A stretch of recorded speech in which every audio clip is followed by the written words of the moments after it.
Dans la sixième partie, on va voir trois types de raisonnement. Le raisonnement par contre-exemple, ensuite le raisonnement par disjonction des cas, et le dernier, c'est le raisonnement par récurrence. Alors pour commencer, on va considérer la proposition quantifiée, quel que soit x appartienne à E, on a P de x.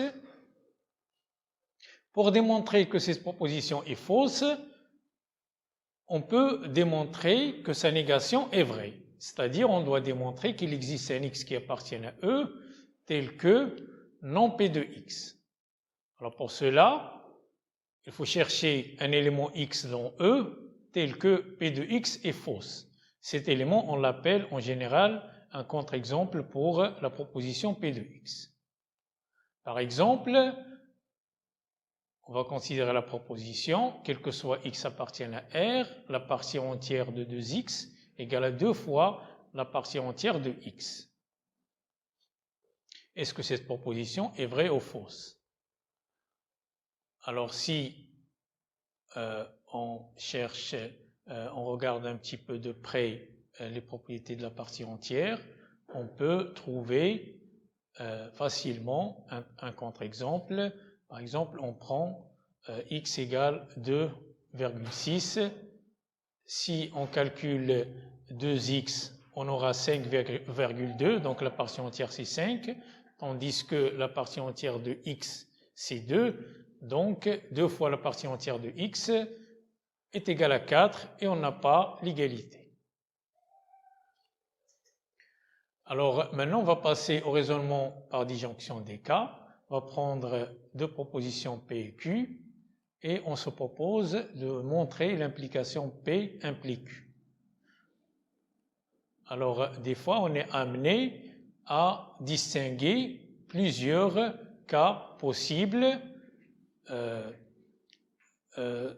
Ça dépend bien sûr de l'hypothèse P.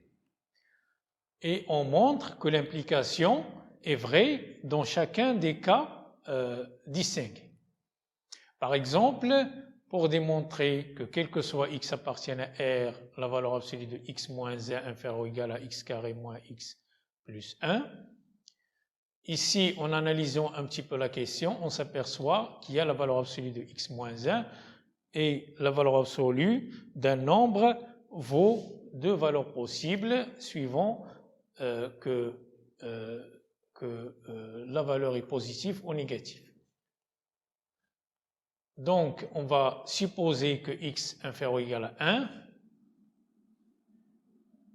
pour commencer. Donc, dans ce cas, x moins 1 inférieur ou égal à 0 et la valeur absolue de x moins 1, ça vaut 1 moins x parce que si vous avez un nombre négatif, sa valeur absolue, c'est son opposé. Donc, pour comparer, parce que notre but, c'est de montrer que x carré moins x plus 1 est supérieur ou égal à x, valeur absolue de x moins 1. Donc, on va faire la différence. Donc, la différence x carré moins x plus 1 moins la valeur absolue de x moins 1, elle est égale à x carré moins x plus 1 moins 1 moins x. Et ça vaut x carré qui est positif. Donc, je peux conclure que la valeur absolue de x moins 1 est inférieure ou égale à x carré moins x plus 1. Alors, on va passer au deuxième cas, lorsque x est supérieur ou égal à 1. Alors, si x est supérieur ou égal à 1, la valeur, x moins 1 est supérieur ou égal à 0, donc la valeur absolue de x moins 1 est égale à x moins 1. Dans ce cas, comme pour le premier cas, on va faire la différence x carré moins x plus 1 moins la valeur absolue de x moins 1 et on va trouver que c'est égal à x carré moins 2x plus 2. Alors pour voir est-ce que ce dernier terme est positif, il suffit de calculer le discriminant du trinôme x carré moins 2x plus 2. Donc on trouve quelque chose de négatif, strictement négatif. Donc le signe de ce trinôme, c'est égal au signe du coefficient de x carré qui est positif, qui vaut 1, donc il est positif. Voilà, donc x carré moins 2x plus 2 est strictement positif et par suite x moins 1 en valeur absolue inférieure ou égale à x carré moins x plus 1. Donc dans les deux cas, on a démontré que la valeur absolue de x moins 1 est inférieure ou égale à x carré moins x plus 1. Et par suite, on peut conclure que quel que soit x appartienne à R, la valeur absolue de x moins 1 est inférieure ou égale à x carré moins x plus 1. Alors on va voir un autre exemple. On veut démontrer que quel que soit x appartienne à R, la partie entière de x plus la partie entière de x plus 1 demi égale à la partie entière de 2x. Alors revenons un petit peu à la définition de la partie entière. La partie entière, par définition, vérifie l'inégalité, la partie entière de x inférieure ou égale à x, inférieure strictement à la partie entière de x plus 1. Par exemple, la partie entière de 2,5, c'est égal à 2, et la partie entière de 1, elle est égale à 1. Plus généralement, la partie entière de n'importe quel entier, elle est égale à l'entier lui-même.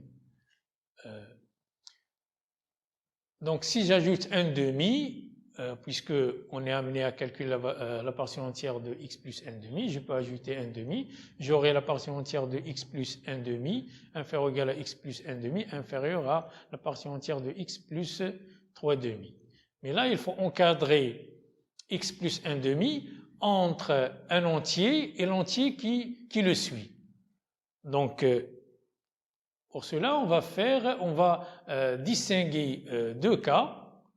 Alors, le premier cas, c'est lorsque x est inférieur strictement à la partie entière de x plus 1 demi.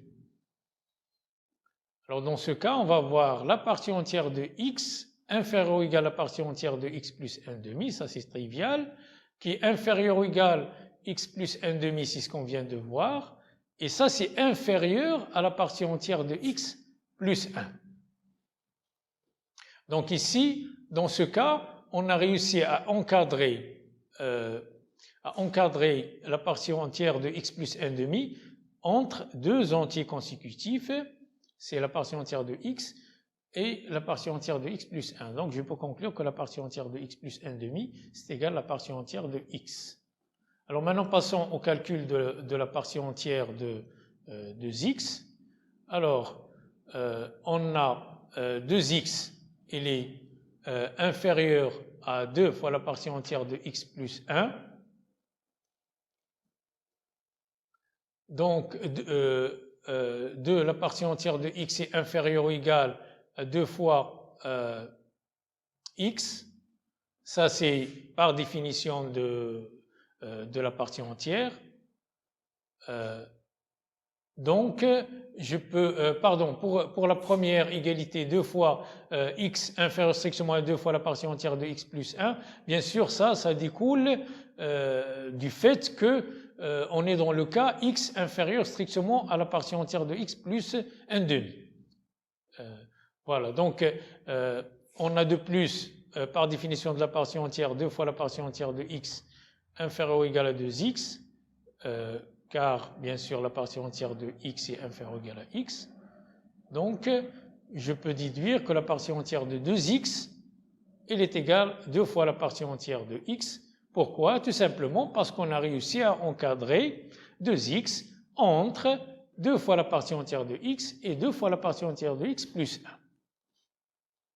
Donc si je remplace dans l'égalité, si je remplace la partie entière de x plus 1 demi et la partie entière de 2x par leur valeur, je trouve bien qu'on a l'égalité souhaitée.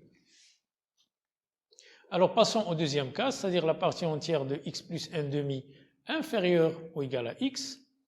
Alors dans ce cas, la partie entière de x plus 1 sera inférieure ou égale à x plus 1 demi. Ici j'ai ajouté 1 demi aux deux termes, ça d'une part. D'autre part, x plus 1 demi, il est inférieur à la partie entière de x plus 1 demi. Ici, j'ai utilisé le fait que x est inférieur strictement à x plus 1. Très bien. Et bien sûr, je peux majorer la partie entière de x plus 1 demi par la partie entière de x plus 2. Donc finalement, j'aurai un encadrement de x plus 1 demi par deux termes. Le premier, c'est la partie entière de x plus 1 et le second, c'est la partie entière de x plus 2, ce qui me permet de dire que la partie entière de x plus 1 demi égale à la partie entière de x plus 1. Très bien. Alors pour calculer la partie entière de 2x, on va utiliser aussi l'hypothèse qu'on a, c'est-à-dire la partie entière de x plus 1 demi inférieur ou égal à x. Donc là, j'aurai 2 fois la partie entière de x plus 1 inférieur ou égal à 2x. Même chose, je vais utiliser le fait que x est inférieur à la partie entière de x plus 1. Donc, j'ai 2x inférieur à 2 fois la partie entière de x plus 2. Donc, je déduis un encadrement de 2x par 2 entiers consécutifs de la partie entière de x plus 1 et de la partie entière de x plus 2. Donc, la partie entière de 2x, elle est égale à 2 fois la partie entière de x plus 1. Très bien. Donc finalement, en remplaçant dans les termes, en remplaçant chaque terme par sa valeur, ben, j'aurai l'égalité, la partie entière de x plus la partie entière de x plus 1 demi, elle est égale, bien sûr, à la partie entière de 2x. Voilà, donc ici, en distinguant les deux cas possibles, j'ai réussi à démontrer l'égalité. Alors on va passer à un autre type de raisonnement que vous avez eu l'occasion de voir plusieurs fois.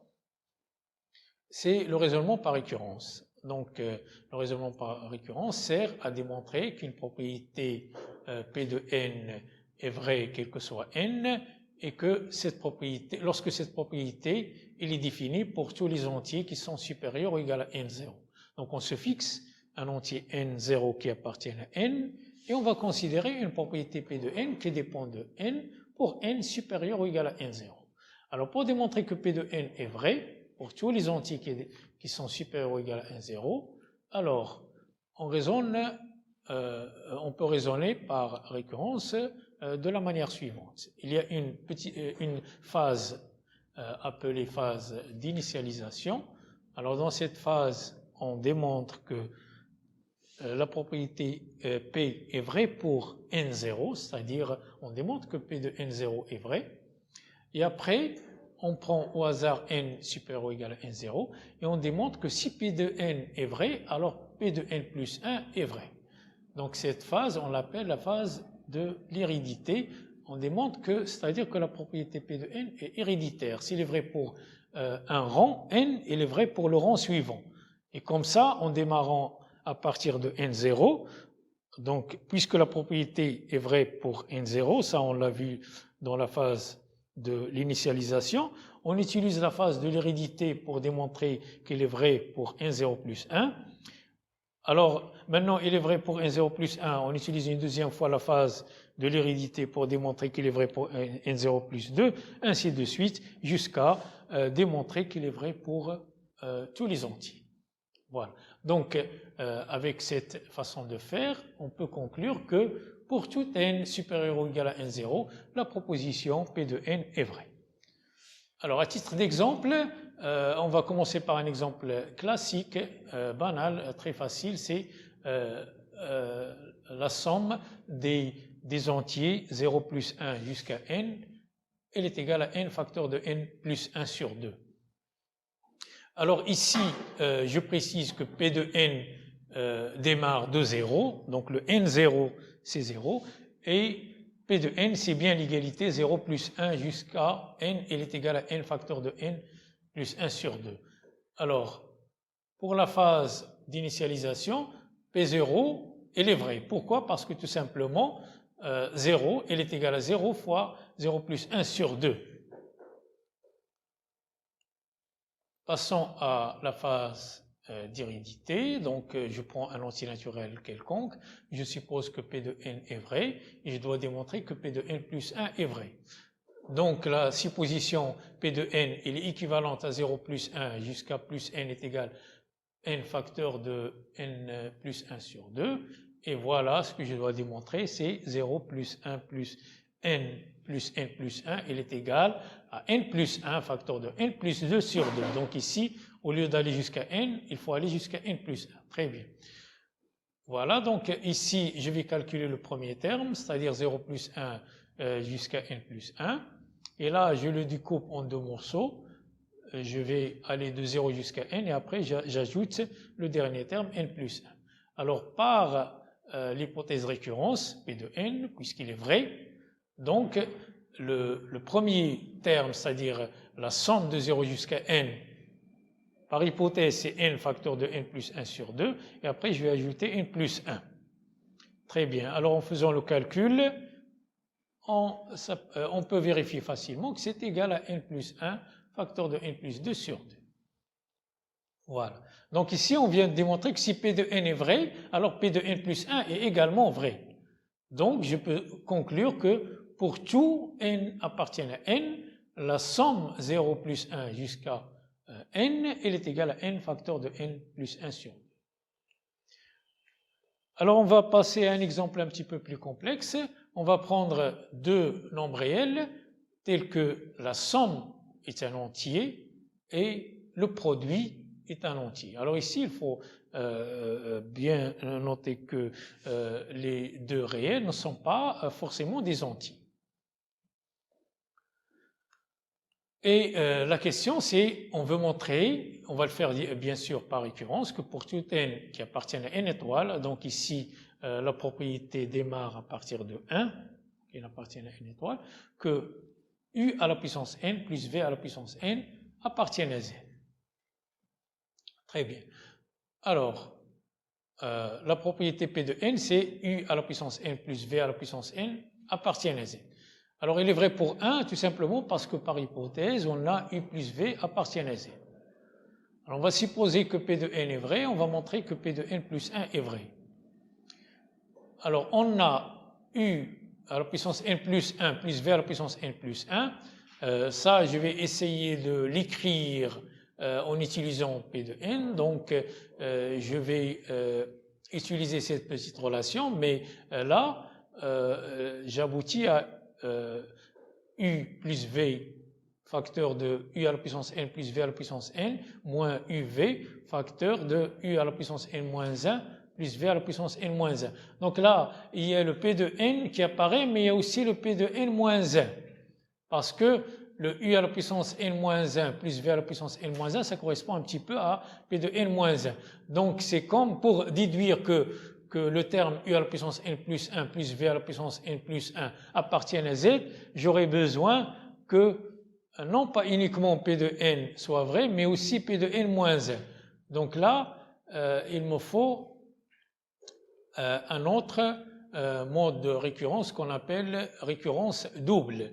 Alors la récurrence double, pour la récurrence double, donc on va prendre n0 appartient à n, on va prendre comme pour la récurrence simple une propriété P de n qui dépend de l'entier n qui est supérieur ou égal à 0.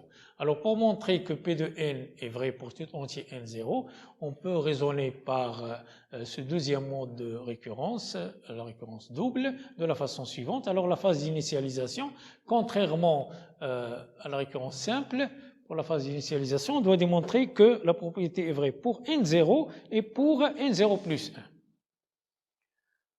Et pour la phase d'hérédité, alors on va prendre un entier n supérieur ou égal à n0 et on va montrer que si P de n et P de n plus 1 sont simultanément vrais, alors P de n plus 2 est également vrai. Voilà, ici, dans l'hypothèse de récurrence cette fois-ci, il y a le P de n et le P de n plus 1, c'est-à-dire on suppose qu'il est vrai pour deux termes consécutifs et on démontre qu'il est vrai pour le terme qui suit. Très bien. Et bien sûr, la conclusion, c'est la même. On conclut que pour tout entier n supérieur ou égal à n0, la proposition P de n est vraie. Très bien. Alors maintenant, on va retourner à l'exemple pour appliquer la méthode de la récurrence double. Donc voilà, donc pour la phase d'initialisation, on doit démontrer que P de 1 est vrai, ça on l'a déjà fait, puisque U plus V appartient à Z, mais nous devons aussi démontrer que la propriété est vraie pour 2. Donc là, c'est très simple aussi, je dois calculer je dois montrer que u carré plus v carré appartiennent à z, mais une simple observation, c'est que u carré plus v carré est égal à u plus v au carré moins 2uv. Donc ici, on a réussi à écrire u carré plus v carré comme différence de deux nombres qui sont des entiers, puisque u plus v appartiennent à z et uv appartiennent à z. Voilà. Donc maintenant, on va passer à la deuxième phase, la phase d'hérédité. Donc on va supposer, on va prendre un entier n supérieur ou égal à n0. Ici, je me suis trompé, c'est pas n0, c'est n supérieur ou égal à 1, puisqu'on démarre à partir de, on travaille dans n étoile, donc on démarre à partir de 1. Et on va supposer que P de n et P de n0 sont vrais, et on va démontrer que P de n plus 2 est vrai. Donc, je reviens à l'égalité de u de n plus 2 plus u à la puissance n plus 2 plus v à la puissance n plus 2, ça comme tout à l'heure, je peux l'écrire, c'est u plus v à la multiplié par u à la puissance n plus 1 plus v à la puissance n plus 1 moins uv fois u à la puissance n plus v à la puissance n. Et là, puisque p de n et p de n plus 1 sont vrais, alors je peux conclure que u à la puissance n plus 1 plus v à la puissance n plus 1 plutôt, c'est équivalent à dire que u à la puissance n plus 1 plus v à la puissance n plus 1 appartiennent à z et u à la puissance n plus v à la puissance n appartiennent à z. Et en utilisant l'égalité, j'aurai u à la puissance n plus 2 plus v à la puissance n plus 2 appartiennent à z. Voilà. Ici, je dois aussi utiliser le fait que u plus v et uv sont des éléments de z, et ça, c'est l'hypothèse. Voilà. Alors, la conclusion, c'est que pour tout n appartient à n étoile, u à la puissance n plus v à la puissance n appartient à z. Alors maintenant, on va passer au dernier mode de récurrence, c'est la récurrence forte. Alors, des fois, dans un raisonnement, pour démontrer P de n plus 1, on ne peut pas uniquement se contenter de supposer que P de n est vrai. Donc, ce qu'on peut faire, c'est supposer que la propriété P de n, elle est vérifiée pour tous les entiers de n0 jusqu'à n, et démontrer qu'elle est vraie pour n plus 1. C'est ce qu'on appelle la récurrence forte. Alors, à titre d'exemple, on va démontrer que tout entier n supérieur ou égal à 2 est divisible par au moins un nombre premier.